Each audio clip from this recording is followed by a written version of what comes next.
You know, usually when we look back at a decade in history, there's like a defining flavor to it. Right, like a distinct vibe. Exactly, like the Roaring Twenties or, the patriotic unity of the 1940s. But when you look at the United States between 1968 and 1980, the flavor of America was, well, it was ashes. Yeah, it is remarkably bitter. It's a period defined not by a singular triumph, but by this profound, cascading loss of faith across almost every American institution. It really is. And for this deep dive, we are pulling from a really fascinating stack of sources. We've got historical textbook chapters, some recorded lecture audio, and highly detailed class notes covering the late 20th century. Lots of really great material to work with. Yeah. So our mission today, for you listening, is to figure out how on earth the United States went from this soaring, boundless optimism in the early 1960s to a deeply cynical, exhausted malaise by 1980. Right. It's quite the drop-off. It's massive. We want to unpack the cumulative effect of the political, economic, and foreign policy disasters that left the American public fundamentally questioning their own nation's greatness. The whiplash is just intense. I mean, to understand the dark, cynical mood of 1980, we really have to establish the baseline of where the country started. Okay, let's unpack this. In the early 1960s, the sky was literally the limit. President Lyndon B. Johnson was promising the Great Society. Right, the war on poverty. Yeah, we're talking sweeping legislative reforms, the creation of Medicare and Medicaid. It was this bold declaration that poverty and racial injustice could actually be eradicated in our time. And not just on Earth either. Right. The administration was also promising to put a man on the moon before the decade was out. The ambition was just staggering. But that 1960s optimism, it fractured violently. And the turning point was really the collision of the Vietnam War and the absolute chaos of 1968. Because, the Great Society wasn't cheap. And suddenly the government was trying to pay for both a domestic utopia and a massive overseas war. Yeah, the math simply didn't work. As military costs skyrocketed in Vietnam, the money left to lift Americans out of poverty just shrank. Right.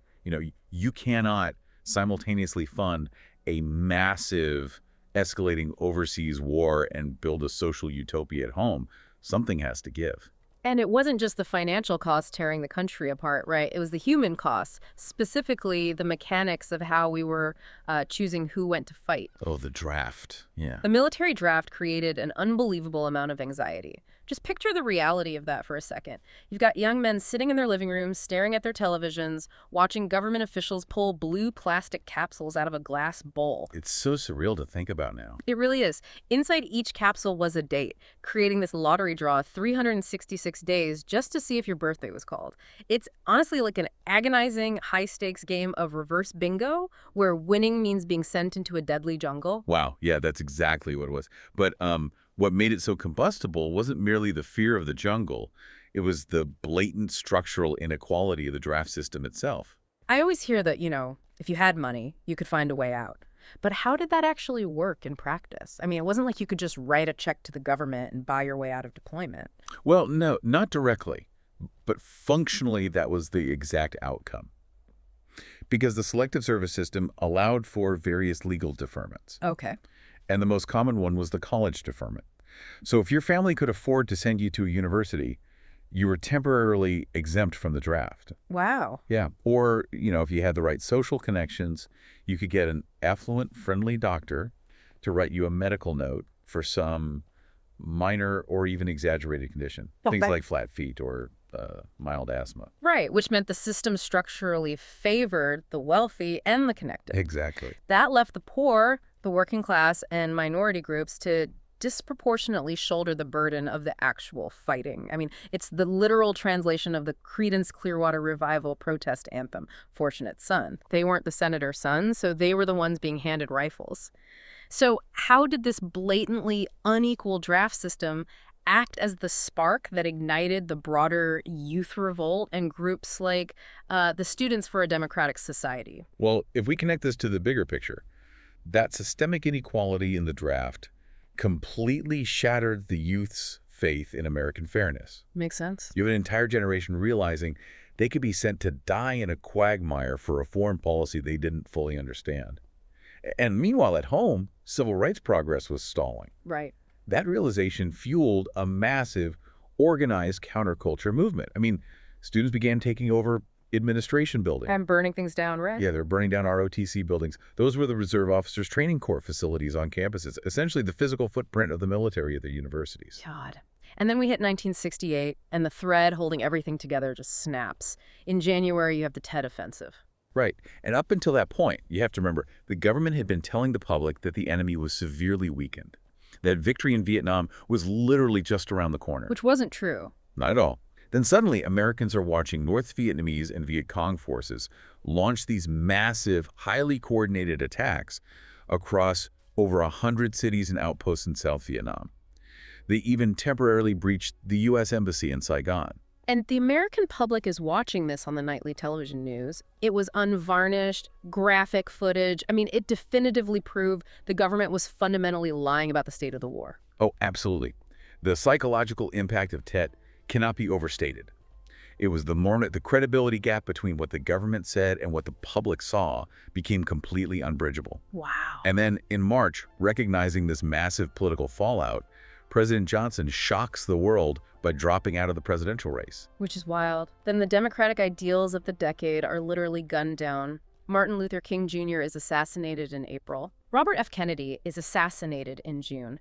And this all culminates in August at the Democratic National Convention in Chicago, which devolves into violent riots in the streets between protesters and police. It was chaos. Complete chaos. If you're an everyday American citizen sitting at home watching the world unravel, you are simply exhausted. Exhausted is the perfect word. The public was desperate for order. And that exhaustion perfectly paved the way for Richard Nixon. Right. Nixon looked at the burning cities and the campus revolts and promised a return to law and order. He appealed directly to what he called the silent majority. Meaning the blue-collar, middle-class voters who were terrified by the anti-war protests, the rapid social changes, the counterculture. They basically just wanted things to be normal again. Exactly. And at first, Nixon actually seemed to be delivering on that promise, particularly on the world stage. He really did. I mean, his first term featured massive foreign policy victories. He took incredibly bold steps. Like, he established diplomatic relations with China, which was a revolutionary move that totally shifted the global Cold War dynamics. Oh. Yeah.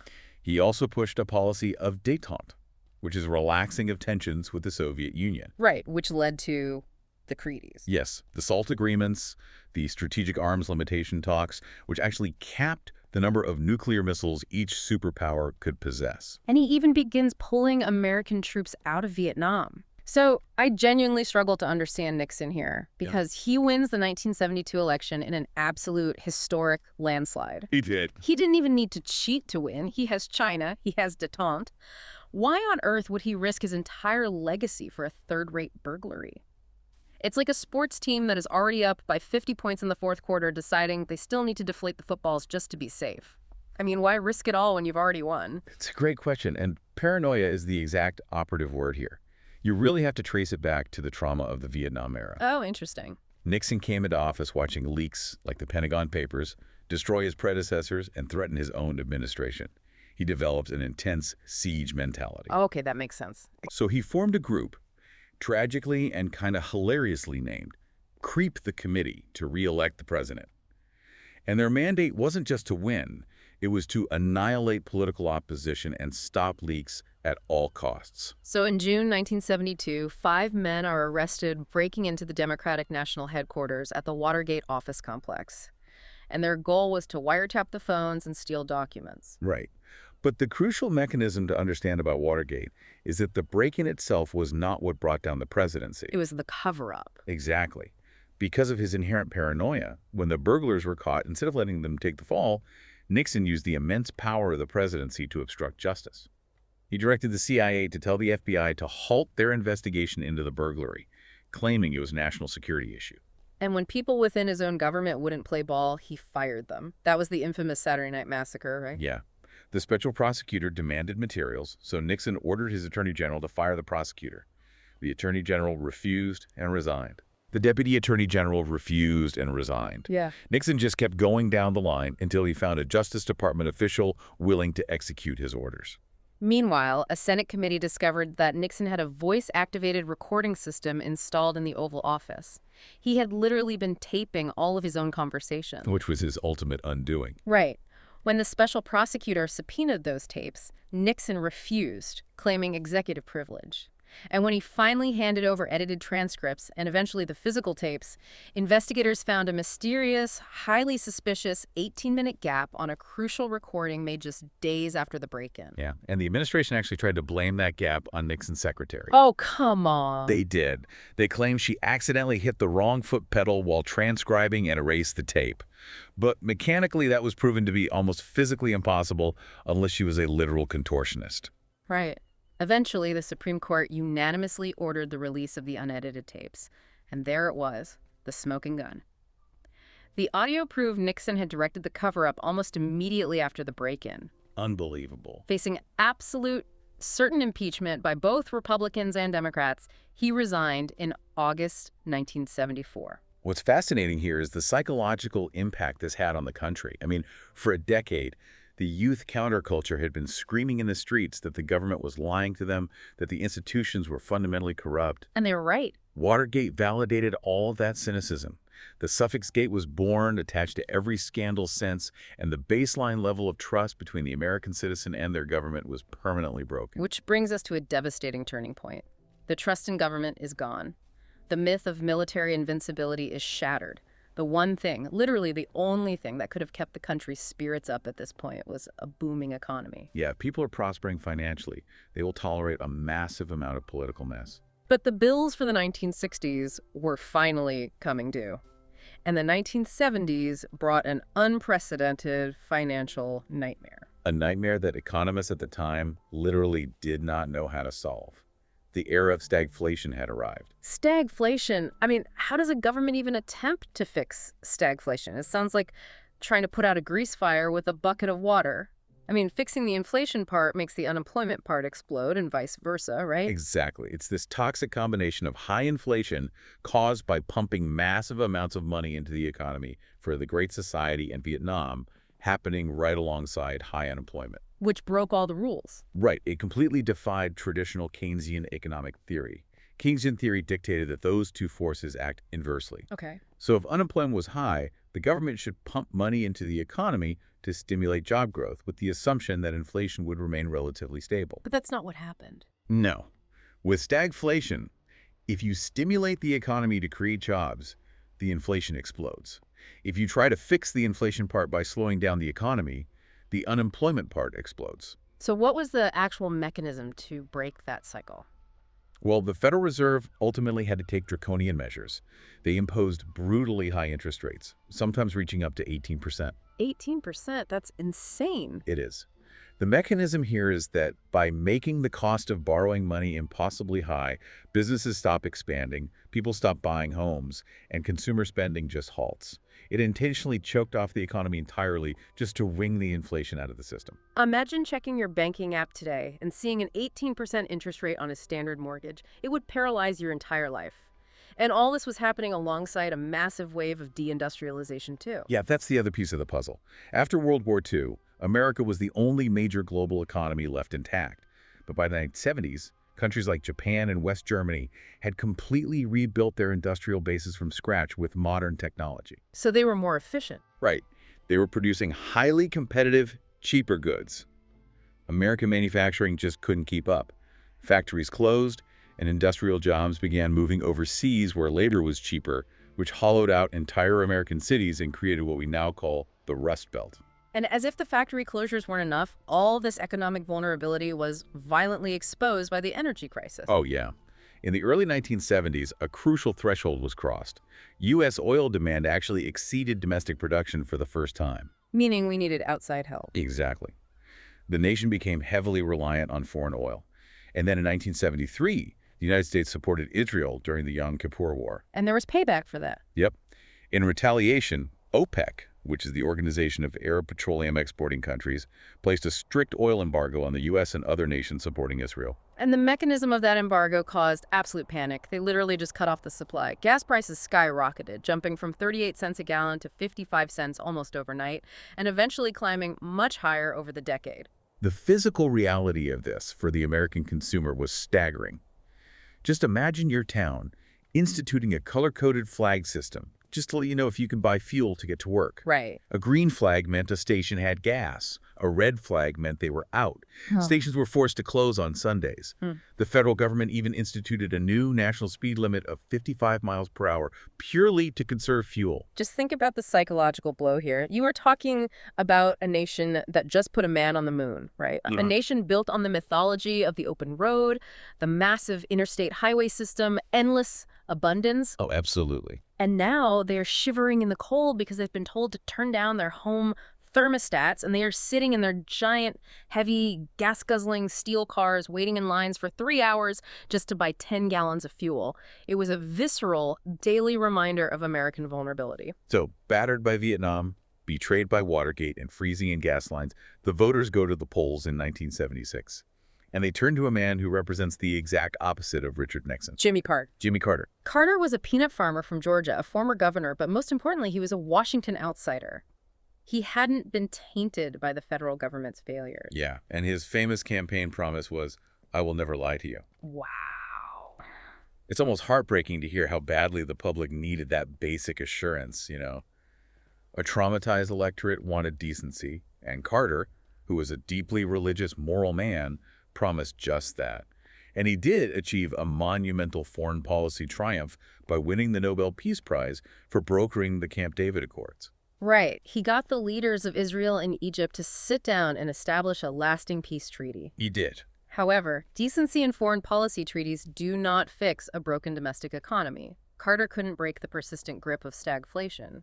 And the fatal blow to his presidency, the event that truly cemented this era of profound malaise, was the Iranian hostage crisis. Yeah, and the roots of that crisis went back decades. In 1953, the CIA had helped overthrow Iran's democratically elected prime minister to install the Shah of Iran, who was an authoritarian monarch friendly to Western oil interests. Right, and we backed him heavily. We did. The U.S. trained the Shah's brutal secret police, which generated massive, simmering resentment among the Iranian populace. So fast forward to 1979, and an Islamic revolution overthrows the Shah. And when the deposed Shah comes to the United States for medical treatment, that decades-long resentment just boils over. Revolutionaries storm the American embassy in Tehran. They took 52 Americans hostage. Yeah. And they held them for a grueling 444 days. And Carter appeared completely powerless to stop it. I mean, he tried diplomatic negotiations, but the revolutionary government wouldn't budge. So he ordered a secret, highly complex military rescue mission called Operation Eagle Claw. And it ended in absolute disaster before it even reached the hostages. Yeah. Because of a severe sandstorm and cascading mechanical failures, helicopters and transport planes collided in the Iranian desert, killing 8 American servicemen. The mission had to be aborted. So what does this all mean for the American public? Think about the visual gut punch of this specific era. Every single night on the evening news, the networks are running a counter. Day 100, day 200, day 300 of the hostage crisis. It's relentless. You see footage of blindfolded American hostages being paraded by their captors. Then the broadcast cuts to the president of the United States looking weary, exhausted, and completely out of answers. It was the ultimate, inescapable symbol of a paralyzed superpower. That imagery is really what brings this entire deep dive together. The malaise that defined 1980 wasn't just about Jimmy Carter's leadership, and it wasn't just about gas prices. It was a cumulative hangover. Yeah. 1968 shattered the illusion of American invincibility in war. Watergate shattered the trust in the presidency and the core institutions of government. The OPEC embargo and stagflation shattered the illusion of endless prosperity and economic dominance. And finally, the hostage crisis in Iran shattered the illusion of American global supremacy. The nation was simply exhausted. And that feeling of irreversible decline, that malaise, is exactly what Ronald Reagan capitalized on in the 1980 election. He looked directly at the camera during a presidential debate and asked voters one devastatingly simple question. Are you better off than you were 4 years ago? And for the vast majority of Americans, considering the inflation, the gas lines, and the international humiliation, the honest answer was no. The psychological shift was complete. It really was. And in a final cinematic twist of history, the 52 hostages in Iran were finally released on January 20th, 1981, the exact day Ronald Reagan took the oath of office, ending the era of malaise and kicking off a massive conservative shift. When you step back and look at the raw mechanics of this history, you really have to consider the immense resilience it took for everyday citizens to navigate a 12-year period where literally every foundational pillar of society seemed to crack and crumble. It's a powerful reminder of how fragile national confidence really can be, but it also demonstrates how that collective exhaustion sets the stage for massive political shifts. Absolutely. And before we wrap up, I want to leave you with one final thought to mull over. Okay, let's hear it. Think about the specific role of the media in all of this. From the unvarnished graphic footage of the Tet Offensive on the evening news, to the televised Senate Watergate hearings, to the nightly broadcast of the hostage crisis day counts. Oh, yeah. This was the first time in history that a national depression played out entirely on live television. The visual evidence of failure was piped directly into living rooms every single night.